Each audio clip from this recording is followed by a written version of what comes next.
So we're getting less than what the state is assuming we're collecting. But I thought you just said that you're getting more because values have gone up. But the taxes and all go to the schools though, correct? I mean, when you say that the taxes on the property go up, which they do in Forest Hills, and I would assume East Grand Rapids is in the same boat, probably Birmingham and other schools like us in the state, the whole tax on the property goes up, but not equal proportional to the mill that goes to the school, correct? The non-homestead operating millage comes directly to the school districts. That doesn't go to the state. You also are paying of what's called a state education tax. If you look at your tax bill, you are also paying a state education tax. That goes to the whole pot of money that we call the school aid fund, along with a portion of income tax, a portion of sales tax, and a bunch of other taxes that are across our state. All of those resources go into kind of the state's pot of money. And that's what they're using to fund the difference between what they're assuming the districts are collecting with the non-operating, or with the operating millage, and their requirement with the per pupil foundation allowance. Yeah, I mean, I'm still not understanding this. It seems like you said that you're getting more than you expected. Julie, can I try this? Is the question Basically, the state penalizes us for being an affluent community. So they look at our property tax value, figure how much the school will get in taxation, and reduces the per pupil funding by some tabled amount. So because they think that we are affluent, they give us less money. Now it's up to the school to make up the difference in property taxes, because the school wants to meet the state's expectation. So it's a workaround for the amendment that caps property taxation. Is that right?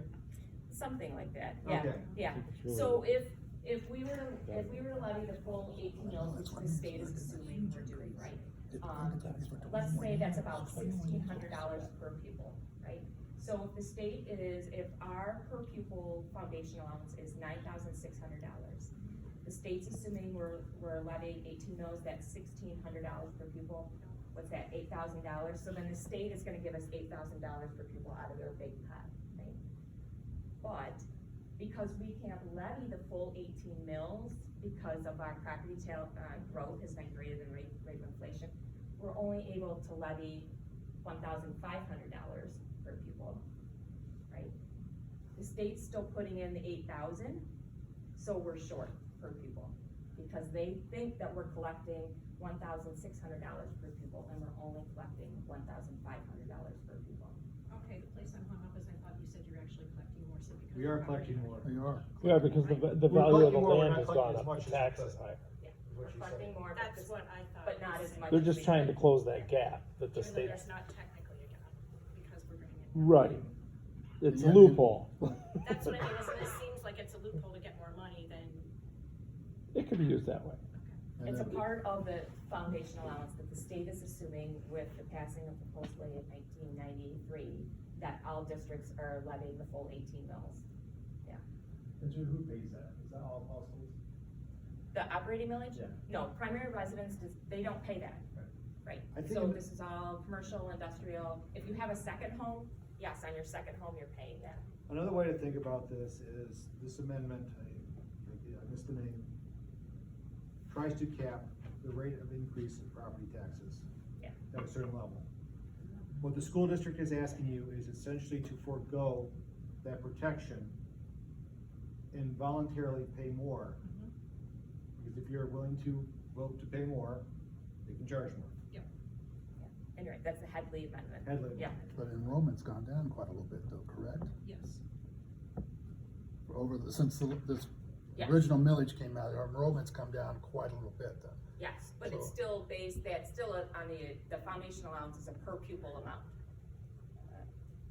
So it's what we're getting per pupil is reduced, even though, yes, our overall number of students have gone down, so then in grand total scheme of things, our total revenue has decreased.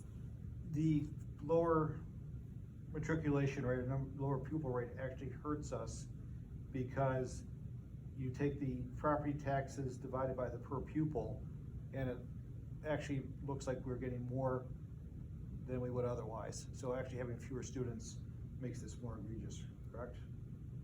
It's not quite like that, but yeah, I think your first one, how you explained it the first time is. Right, but is if you have probably fewer, more if you accurate. have fewer pupils, Yes. a larger tax base, the state therefore thinks you're getting much more per pupil than if you had more pupils. So Sure. you actually Yes. have Yes. less When they funding. take the total taxable value for the non-homestead, and then Yep. whatever that dollar amount would equate to times the 18 mils, and then divided by the number of pupils, as that goes down, that per pupil amount goes up. Correct. All right. Let's move on to the bond. So on the ballot, we're requesting $340 million. And if approved, those bonds would be sold in multiple series, so we wouldn't sell them all at once. Our projects will take us through 2031. And that we don't expect a tax rate increase over the current rate. For this one. So what can bond funds be used for? So they can be used for purchasing real estate to build school buildings, they can be used to build a new school building, to renovate it, such as this building here was renovated and we opened it up last year? Yeah. This might even go on. You can upgrade sites and athletic facilities, you can purchase school buses, some loose furnishings, and equipment. So when you think loose furnishings, think of, like desks like this is all in here. You do playground equipment and some energy conservation projects.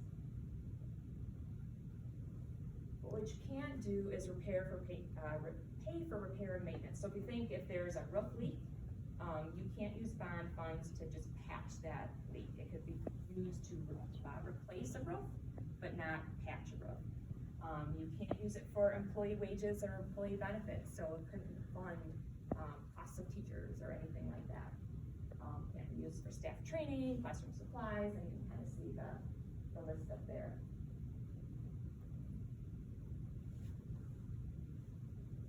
And this slide just shows our debt tax rate history. So back in 2013, at the bottom there, we were levying 17.9 mils, and this is on all property in the district. So this is where bonds differ from the operating millage. So as your primary residence, you are taxed with this. But you can see over the years, we've been able to reduce that, and we're currently at 6.05 mils. Where would you be after this bond is passed? If this bond is passed, we're expecting no tax rate increase. Okay. So we would expect to be at the 6.05 still.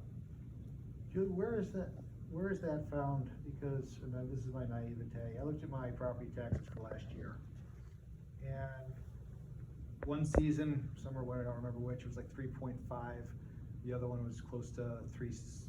So I mean, it came Should close. be about 50-50. Came close to about 7%.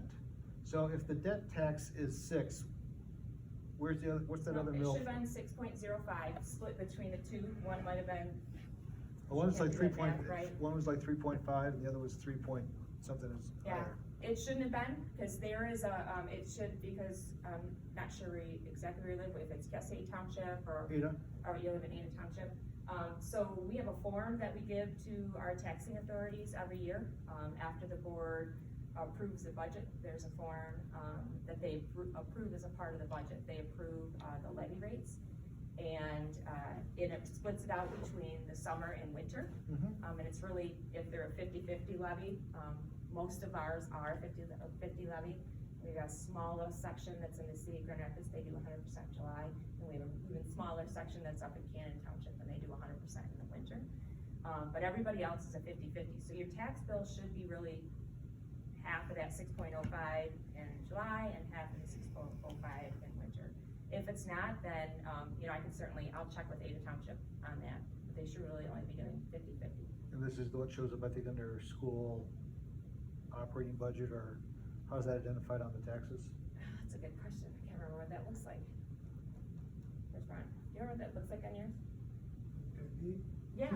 Do you not look at your tax bill?